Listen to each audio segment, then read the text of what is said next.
100 years, we had the Vital Mind parkour where people go and train their physical health, right, in the forest. And now what we're going to do is that we basically have a parkour where people go and train their mental health. So it's an outdoor fitness course that is dedicated to the training of the mind. And while we do it outside, we can also harvest and we can also use all the benefits that, you know, the forest and nature gives us. You know, it helps us to breathe better when we walk in nature. You know, automatically our body sort of shakes into its, you know, more calmer posture. We can breathe better. We're confronted with the color green, which many of you I see already, you know, they're looking at green things, and green is the color that we, with our eye, can absorb almost the best. So we can really fully take it in. It's a very vital, and it's a very happy, and it's a very calming color. So that's the Vital Mind parkour that we plan to do. I'll give you just an idea of our pioneer garden that we're planning to do. Here you see on the screen, this is the area of the PUC, of the psychiatry clinic of Zurich. And they have a most beautiful nature around the clinic where people can go and walk and also, you know, heal and get better in nature while they get the treatment at the clinic. And at the same time, you have many more clinics around. We have the newly built children's hospital that will open up soon. We have an innovation camp. There is the Balgris Clinic. And so we already have lots of people who are getting better. And through the Vital Mind parkour, hopefully they get some added benefits, you know, to already, you know, train their resiliency in their everyday life. It will make it easier for them once they go back into their, you know, family lives and work lives. We are still, I mean, we're ready to go, but we're still in fundraising stage, meaning that we still need some additional funds so that we can pay for everything. I think it's very important that, you know, we're an NGO, but still, you know, when we hire workers, you know, I want them to be paid fairly. And if you have an idea who might have some extra pocket money, or if you, I don't know, even want to do, I also like, you know, things like if you want to go do a run for us and raise some funds, lifegarden.org, that's where you get our contacts. And I'm happy to chat to anybody who has an idea, you know, how we can bring this into life. For us, I'm in it to win it. And that is a threat, and I mean it. So now let's get into resiliency. I just want to give you like a really quick idea what resilience is. There's many definitions, but I think easiest said is that resilience is the ability to bounce back from adversity. And adversity can be, you know, so different for everybody else. You know, for somebody, it's stress at work. For somebody, it's a truly traumatic experience, like maybe you lost somebody in your life. Maybe you even lost a job, or you lost a family member. Maybe you lost your big love. I don't know. There's many things that can happen. Maybe you had an accident, or maybe life is just a bit tough for you. You know, that all counts as adversity. It's different for everybody else. And if you are resilient, or if we are resilient, it means that it's basically the process of adapting and also navigating in the face of adversity. Trauma, tragedy, all of these things that just happen once in a lifetime, you know. It's an ability, and I think of it really as a life skill to also grow from challenges. There is this word that's called post-traumatic growth, and it sounds really fancy, but it actually means that once you have gone through a traumatic experience or something that really, I don't know, just affected you as a human being, ideally, when you went through it, you're a bit wiser. And it also means that maybe you decide then to contribute to society a little more, or maybe you decide to be more engaged in your community. There's many forms how to do this, but that is what resiliency is, or that's what a resilience person is. And I really want you to think of it not as something, you know, it's gotten a bit fancy, you know, everybody's talking about, you know, having a purpose and being resilient, but I really want you as a person to think of it as a mental skill that you have. It's also a talent, but also a muscle that you can train. Everybody does it the way that it's right for him or her, but that is your mental muscle that will help you to get through life. Not easier, but once you're faced with adversity, you'll just navigate the storm better. And again, I always like to take metaphors from nature. Here we have like a tiny twig that's basically growing out of almost a dead tree. And it is, it's resembling a twig with a fresh green living core that's twisted out of shape, such as a twig bends but does not break, but instead springs back and continues to grow. And I always think that if nature can do it, I think there's some way or other that we as human beings, can do it too. So I'm going to give you 4 resilience factors, and we're also going to train 3 of them so that, after this hours, you already have a skill set that you can work with. I'll give you 4. One of the most important resilience factor is optimism. And that means keeping a positive attitude. The positive attitude, even though you might have a rough time, but that at the end of the day, you would at least find one thing that you find positive about whatever you're going through or about your life. Another thing is train the brain. If you have a brain that is, bubbly and creative, even though you're going through a tough time, that will always help you to master life challenges. If your brain is just, a vital sort of being within yourself, and we can train that. And I'm going to be honest, I had to completely retrain my brain because I was a person full of to-do lists, and I had an app for everything. And my calendar was pretty much planned to every single hour. I knew what I was doing. So I basically didn't have to think anymore. I don't know, I would Google the simplest questions. So I didn't give my brain any activity to still be fluent and to, find new pathways and also find new ideas and new ways out of tricky situations. Something that I find very important as a resilience factor is social support and also role models. Social support can be as little as one person, but it's your community, and it can be your family, it can be your community at work, it can be your friends. There is many ways of how you can create and build and work with your social support. And then we have the purpose. It's become a very fancy word, but it is actually important. The purpose is to know why you do what you do. You can also think of it as a moral compass. And I think that moral has gotten a pretty bad rap in the last couple of years, but I think it's really important to know why you do what you do. And once you have developed your purpose or your mental or your moral compass, you will always know what you want to do in your life.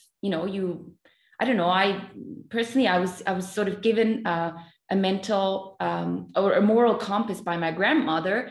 It was an inheritance almost that I got from her. And I find that to be one of the most important things in my life, that I always know how to decide, and especially when it comes to how I interact with the world and how I interact with other people. So I'm going to give you just a little bit of, I'm not going to bore you too much with, we're not at school, but I'm going to give you an idea of what these resilience factors actually are. So optimism, we saw it already, it's having a positive attitude. You see it with the picture, you sort of always go where the bright light is. What I find wonderful is that optimism is a future-oriented attitude. It also is looking for the next step forward. And the next step forward can be as little as the next hour or the next day. So it is a confidence also that you can develop that things will somehow turn out well. It doesn't mean that necessarily is what you want it to turn out, but you just trust that it's going to turn out well. When you're an optimist, you focus on energy, on what can be changed. You work with a tool or a skill that we're going to train later called reappraisal or reframing a difficult situation. And within that difficult situation, you're going to look for opportunities within it. And you will see that you will always find, even if it's just tiny, but you will most probably find at least one thing. It's very important to also say that it's not just some sort of Pollyannish optimism, it's really important to have a realistic optimism so that you really also see what it is that you're going through, what your life circumstances are right now. In order to be a realistic optimist, it's very important that you don't dwell on negative information, that you look for opportunities and that you thrive, as I said, to find the positive within the negative. You also take in account the challenges that you face. So whether it's a job loss or it's just something that I find in the last couple of weeks, people have been really, really tired. People have not been well. They've been sad. That is a challenge that I think many of us go through right now. And it's very important that you make a realistic assessment of it, that you don't just say, oh, maybe I'm not in a good mood, but that you really, understand, oh no, this is actually something that is worth, go maybe talk to somebody about it. There is an attitude that optimists have, and that is, I will prevail and find a way to get through it. So that's optimism. For every skill, I have created a screensaver for you. And it always comes with a nature picture. So it will remind you of the morning that we have together. And I always have a quote that will just help you while you type on your computer, to have your moment where you can sort of reframe and work on your resilience, throughout the day. So we also have train the brain. We need a sharp mind when we're going through a challenge. It's important so we focus on the problem, that we can also process information, that we also know, what we believe to be true. And it's also important to find strategies and solve a problem. And as I said before, I made the experience that my brain was not fit. I thought I was smart, but I realized that my brain was not elastic. I had my grid and my ways of doing things, and I had to completely retrain my brain in order to find more creative and new ways, and also to make better decisions, also absorb new information. And at the end of the day, it's very important that we can regulate our emotions. And regulating emotions is nothing less that, let's say, when you're angry or you're sad, that you find a way to deal with it. And there are things that we can do, that when we're not having a good day, that we're not just going to blow off, into our loved one's face. It's not going to help anybody. That also is something that, will help us to face challenges and find solutions, and also recover from setbacks. That also means to be resilient. And here we go. I also got some fierce people in my screensavers. Bruce Lee has a lot to say about resiliency. For those who still Google, he has some pretty good stuff when you look at his quotes. So we also come to social support and role models. It is very important that you have your group of people, and don't think of them as 20. It can be as little as 5, or maybe you just have one person. It is just important that whoever these people are, this is somebody who you can share your feelings with, and you can ask for advice. So it would be the person you would call when you don't feel well. You can also call them. It's important when you feel super good, but it is a safe space for you where you can share how you're feeling and what you're doing and what you're going through. It's people who support others, and ideally you, and catch them when they fall, sort of give you a mental tailwind. And also people who, reach out to you and vice versa when you really need it. And that needs a safe space, but it also needs a certain amount of trust. And that, of course, is also something that, doesn't happen overnight. It's something that we have to invest with. And as I said, I had the luck that I grew up with, with a very loving grandmother who made it very clear the way she lived, what her beliefs were, what her attitudes, and what her behavior in life was.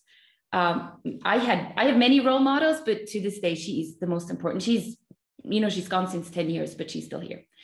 And then we come to the last, it's the purpose, know your why. When you know your why, when you know why you do what you do, then you have something that's very important to be resilient, is you have a meaning in your life. Whatever you do makes sense. You also evaluate your life and you see the significance in it. You see the good things in your life. For example, with me, I think I have an extraordinary life. Maybe I don't have 5 cars, but I'm healthy, and I get to drink my morning coffee on my balcony every day. And I have pretty much decided that this is what is important in my life.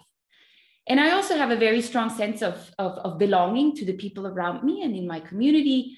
And what is very important is when you know your why, you can endure almost any how, because the why is always stronger than the how. And we will put this online for you. So maybe if you haven't, worked on your purpose, you will find it. It's in the middle of where your passion, where your mission, where your vocation, and where your profession is. And that's something that you can, work on, and maybe it's going to change, and it's going to take some time until you find out your purpose. Here we go. We have one last quote: only those who dare to fail greatly can achieve greatly. And I think that's what we're going to do. I would say we're going to practice our resiliency. I really ask you to take this on as a tiny task that you work on every day. Start with the resilience factor that is easiest for you. If you want to become an optimist, work on that. If you want to sort of extend into your social surroundings, start there. Practice, have patience, but do it on a daily basis. It takes about 30 days, to sort of learn a new skill. Give yourself the time, and then see what happens with you. We have put together a little booklet that you can download that will also help you in the process, and we'll tell you where to find it. And now we're gonna walk and sway together. We're not gonna snap, but I already see many people are outside, but I think Rachel is gonna give us some idea how we're gonna do this. We will, be with you and give you ideas what to do, but Rachel is gonna do the intro. Yes. Thank you so much, Myriam, for all this information and for all this fantastic inputs for our daily life. We'll just stop sharing the screen right now. Yep. Maybe in the meantime, you can, go outside if you're not outside. And we will put a link in the chat where you can send your picture to, because the idea in the end is to make a big collage of all the walks, all the places you see. You can take a picture of yourself or of nature around you. Do we have it already in the chat, the link? So please use this link. It will be fantastic as a Creative Mornings walk collage. Now, get ready, start to walk, put your camera on, and please show us where you are walking. That's perfect. Max is doing it the right way.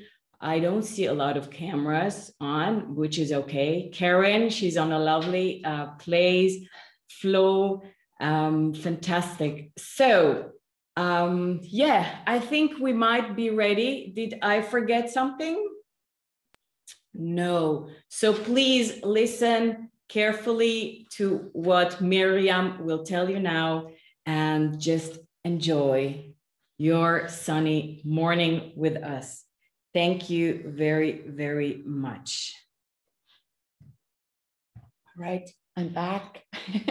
Okay, here we go. So I really advise you, and I think it's so fantastic to already see where everybody is walking.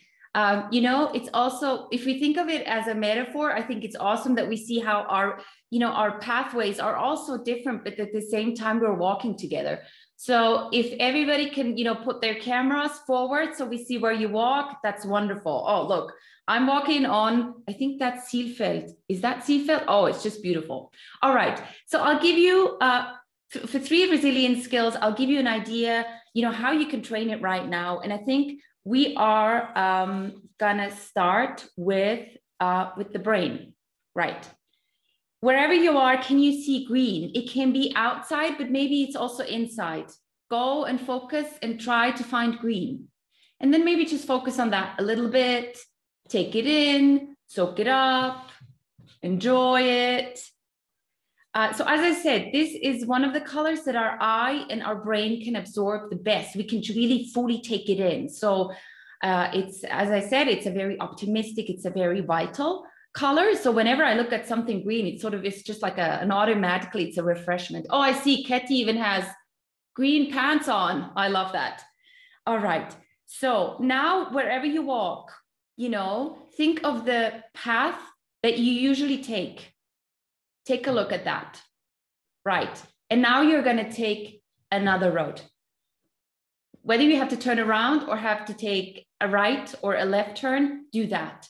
And go and just walk there and experience and see what you find there.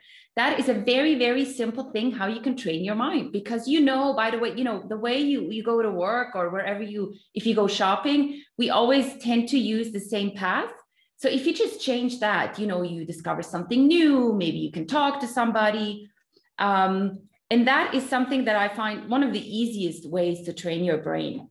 I have a ritual where I go for a walk every day, and I started to just go wherever the green traffic light takes me.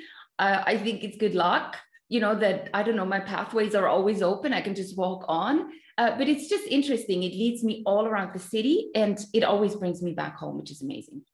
So we're going to give you like 5 minutes of walking, and, we're going to give you some music, and just try and find all that's green, and maybe take a path that you have not taken before. And whoever is at home, maybe find something at home. I don't know, maybe go and sit at the kitchen table, but just on the other side. All right, you enjoy.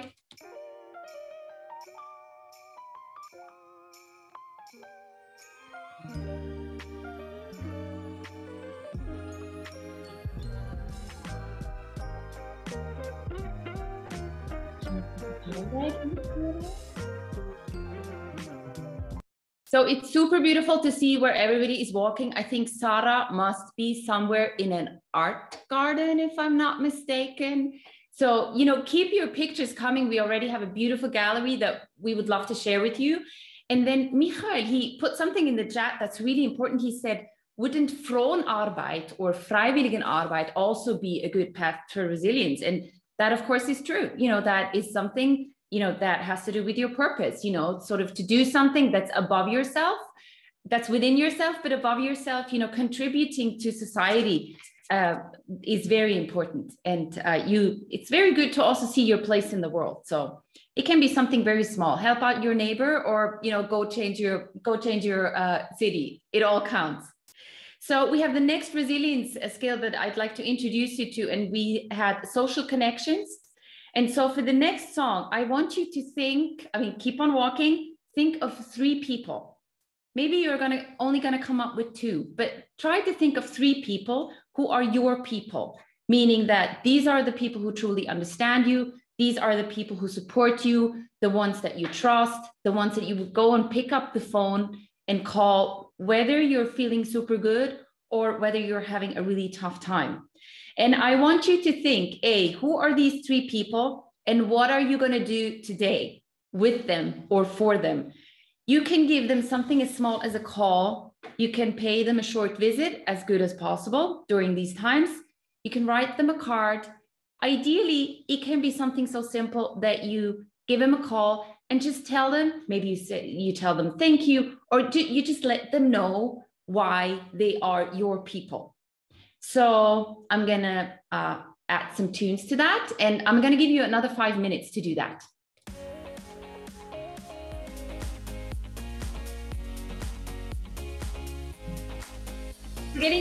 We're getting so many beautiful pictures, so please keep them coming. It is so exciting to see that everybody's having such a wonderful morning, whether they're at the lake or walking in a garden. It is wonderful to see that. So please keep them coming. So we have one more skill, and that is the optimism. And one thing that's so easy to train your optimism is, to be kind. Who doesn't want to be kind? To be kind is a way of being optimistic. So it can be something very simple. Things like opening a door for somebody, saying hi, checking in, not just saying, how are you, but how are you really? And then also be open to listen to what the other people has to say. Maybe just, pay for somebody else's coffee today. It costs you what, $5? If you live in Zurich, maybe $6. But it's, the very small acts of kindness that really help you to become more resilient, because you will always get a feedback also, and it connects you then also to your surrounding, but it also connects you to the, as I call, the precious places within yourselves. And that is one thing. Another ritual that I do is to breathe. And I ask you, while you walk, breathe well, give it to yourself, really breathe deep, take a full lung of air, and then let it stream through your body. that also helps you to ease tension in your body if you have some, but also, you know, just to sort of fill you with happy, good air. I mean, we have beautiful weather this morning, so that's a good thing. One skill that we said before that's very important, you know, when you want to become more optimistic in your life is reframing. Reframing means that you look at the situation that is most probably difficult just from a different angle. In that way, you also find the good things or the opportunities within it. And I'll give you two examples. One example, how I had to reframe is during the pandemic, I was not able to see my best friend. She lives abroad. We were not able to travel, and we would see each other all the time. And we were very close. So I really missed that. You know, I missed seeing her kids. I missed seeing her. I missed, you know, going for coffee with her.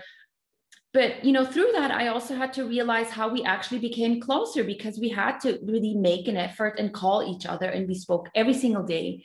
And I have enjoyed that. And especially during lockdown, it was a daily highlight, you know, that we would speak over FaceTime together. So that's one thing. It can be something very, very simple. So for example, this morning, I was very tired. I was cold. I was on my bicycle. I thought, what am I doing, you know, at, you know, 7 o'clock in the city? And then 4 very handsome police officers crossed my path. And they made just the most hilarious joke at 7:15 in the morning. And I thought, why not? You know, this, something as simple as this sort of makes me think that maybe I do stand on the bright side of life, you know, even though I had to get up in the morning. So it doesn't always have to be the big things, and it doesn't always have to be traumatic. This is how you can train your resilience and also your optimism on a daily basis. So now I just want you to pick one situation that you were not so happy about today, last week, in the last couple of months. Think about it and try to find, and even if it's the tiniest silver lining, try to find it and then see how that feels for you.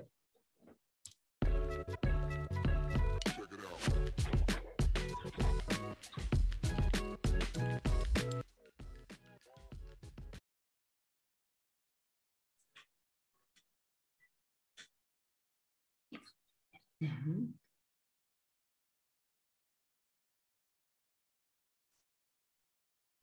All right. Thank you so much for walking with us this morning, and, you know, maybe trying 1 or 2 things out. If I may add, so if walking is something that you started to like and feel that it feels good for your body, but also for the mind, take those paths that you have not taken before. And if you see me there, please make sure to wave. We can train our resilience there. You know, we can, I'm sure we're going to have a laugh. We can connect together, and we can also train our brain waves. So I am all for training resilience together, and I'm excited to see you on the same path. Thank you so much for getting up this morning and getting outside and trying something new. And if you like the idea of, you know, us as a society to be more resilient and, you know, bringing this mental health garden into this world, give me a shout. We will, Rachel will say, you know, we're going to send you out an email where you get your resilience booklet and your screensavers. But let's keep in touch, and, you know, let's make sure that, you know, in the future, we can all be more optimistic and more resilient together. Ciao. Oh, Myriam, thank you so much. I hope you enjoyed your day. And there is one question maybe we can take from the chat. Katrin is asking, how do you teach optimism to less optimistic people? Oh yeah, I mean, you mean the grumpy people? The grumpy people? Well, you have to start small with them, you know, but ideally you can, you know, just insist on that. Maybe the little chocolate next to the coffee is a good thing. It takes some time, but an experience that I make is that those who are stubborn enough, they're the ones who need it most. Okay, thank you. So just keep on being optimistic and try to spread the vibes, right? Is that correct? Okay, fantastic. Myriam, thank you so much for taking us on this walk. Thank you, Creative Mornings community in Zurich and in Basel and Freiburg. As you may see, Beda is sharing his screen with all your fantastic pictures. And I really love to see what we could do in this half an hour, this collection of beautiful morning walks, and maybe you can just take it into your daily routine also for 5 or 4 minutes to go out, to breathe, and to give yourself a treat. So as we share here the pictures, maybe you feel like turning on your cameras and showing your faces, because we would love to wave goodbye to Jonas and Katja and Sarah and Dominic and Marta and all of you out there. I think Myriam, oh wow, I see Christine, Sandra, Arthur, Dagmar, and all of you.